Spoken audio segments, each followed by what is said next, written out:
Hello again, good evening, and welcome back to another episode of Minds on Guard, where we're learning how to guard our minds against all of the manipulations, attacks, and attempts at thought and behavior control that we come under today in the 21st century. Tonight, we're going to take some time to discuss an important and increasingly relevant topic. This is going to become really relevant in the coming weeks. One that has been largely ignored for many years by the mainstream, but it's set to become a reality that many people are going to have to navigate. I'm talking about the push toward forcing all citizens in the United States to adopt Real ID. Now, this is an important topic for many reasons. Without getting too deep into the specifics, we're going to carefully examine this issue and then discuss how the political and mainstream media use emotional appeals, ideological biases, and manipulation tactics, including the Overton window and the problem reaction solution framework, to influence public opinion and are working toward the same goal of centralizing even more control over people's lives. If you find this information useful, I urge you to check out the work that's been done by Catherine Austin Fitts on this topic at the Solari Report, as well as the Citizens Council for Health Freedom. Links to their work will be in the description box below the video.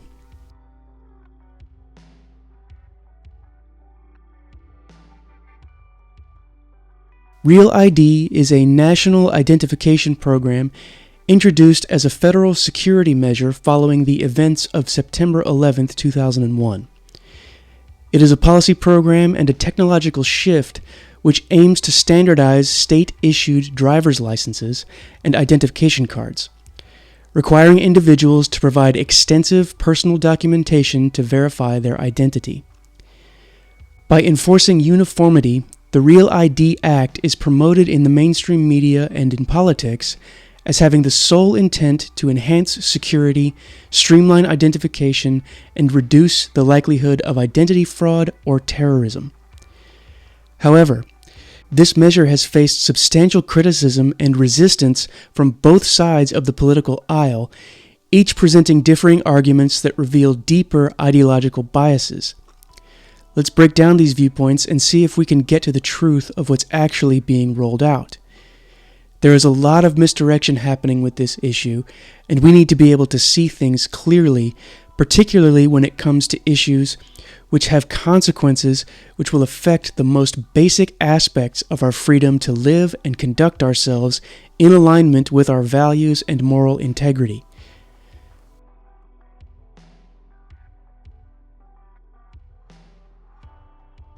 From the political standpoint, the introduction and enforcement of Real ID has been framed in terms of ensuring public safety, promoting security, and safeguarding civil liberties through standardized identification practices.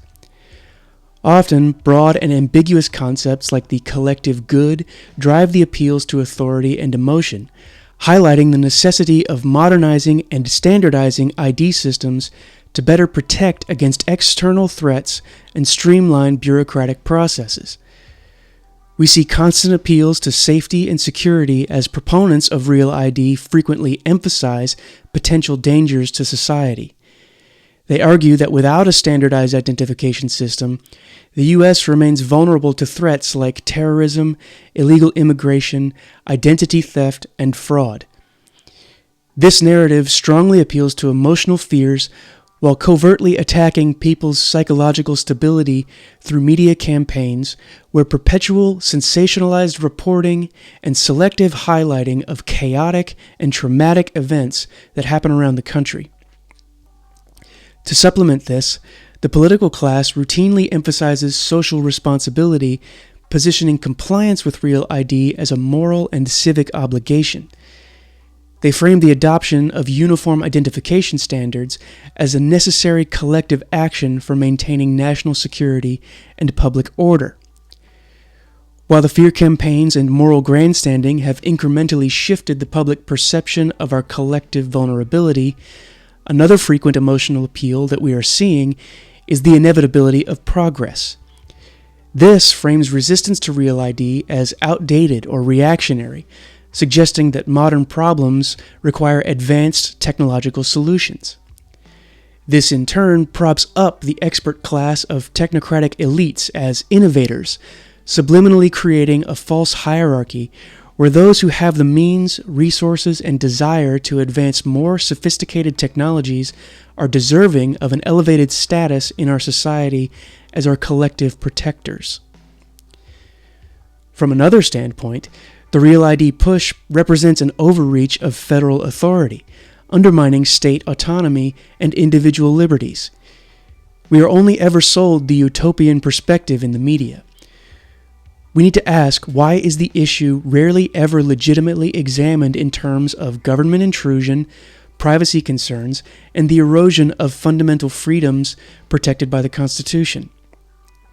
What is hiding in the dystopian view of this issue that the crafters of the mainstream political and cultural narratives so desperately want to keep hidden?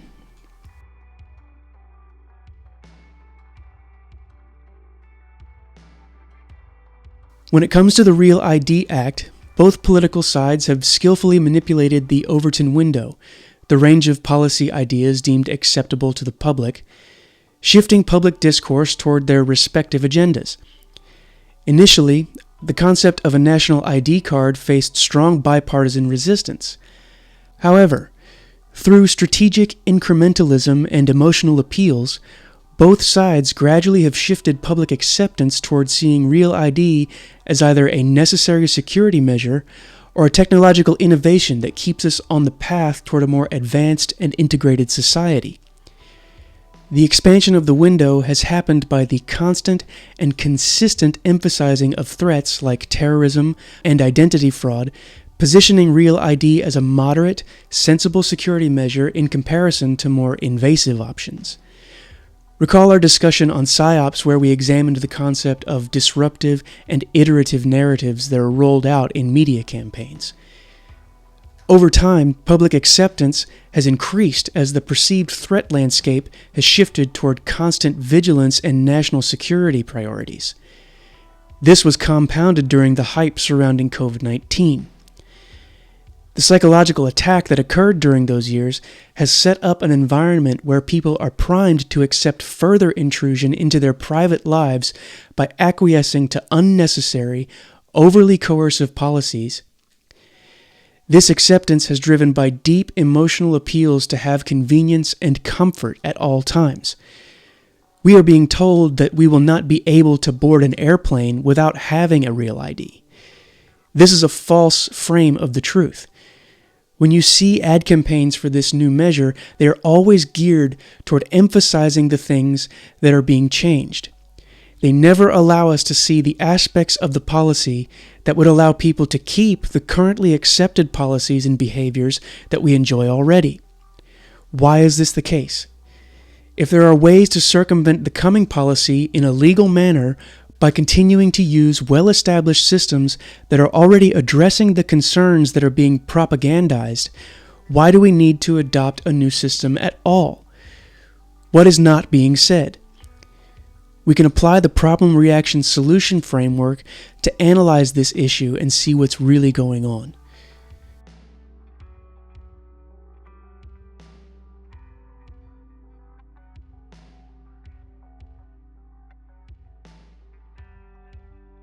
The Real ID initiative perfectly illustrates the problem reaction solution framework in action, in which a perceived or real issue is presented or exaggerated, prompting public outcry and emotional responses that justify predetermined solutions.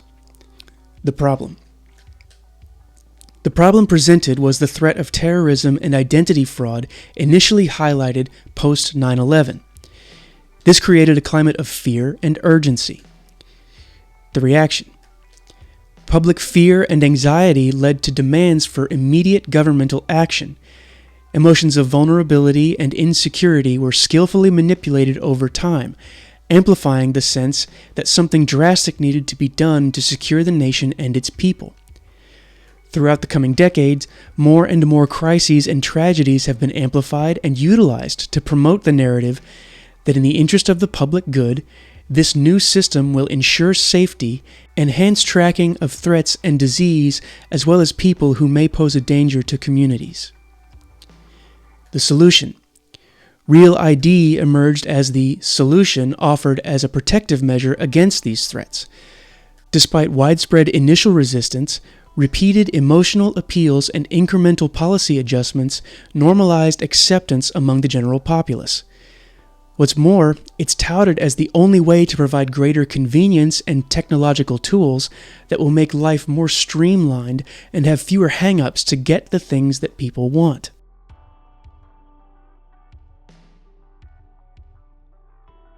Despite the public narratives from both the political spectrum and the mainstream media, Real ID's deeper objectives remain consistently clear when viewed critically: centralizing control and creating a digital surveillance infrastructure. While the political class emphasizes safety and security and underscores liberty while promising there is no inherent threat to privacy, both narratives distract from the underlying goal of increased governmental monitoring and control. This dual manipulation exploits citizens and emotional and ideological biases. These exist as general philosophical mores that steer the people's political and ideological leanings toward either the left or the right. Left-leaning citizens are reassured by the appeals to community safety and collective responsibility, willingly supporting increased centralization in exchange for perceived security. Right-leaning citizens, while largely resistant until recently, have begun to paradoxically support centralized solutions such as enhanced border security and expanded law enforcement capabilities, inadvertently contributing to the same end goal of centralized control. Adopting Real ID across all states sets a precedent for greater centralization of personal data, significantly expanding the capabilities of surveillance infrastructures. It facilitates data collection and monitoring of citizens' activities, including travel and financial transactions, under the guise of security and efficiency.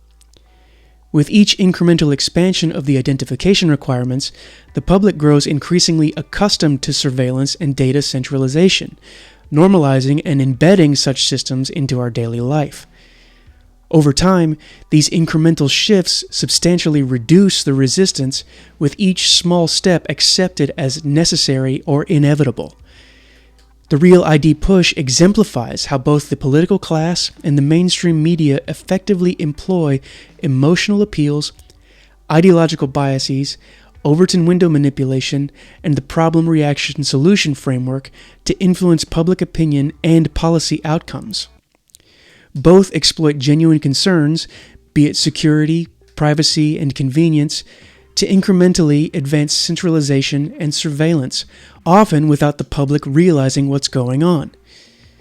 To guard our minds against such manipulations, we must critically examine and question the narratives presented by the crafters of our social and political narratives.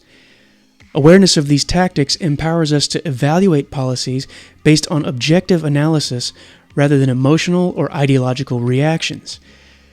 Recognizing this manipulation enables us to demand transparent policies that prioritize genuine security and freedom without compromising fundamental rights.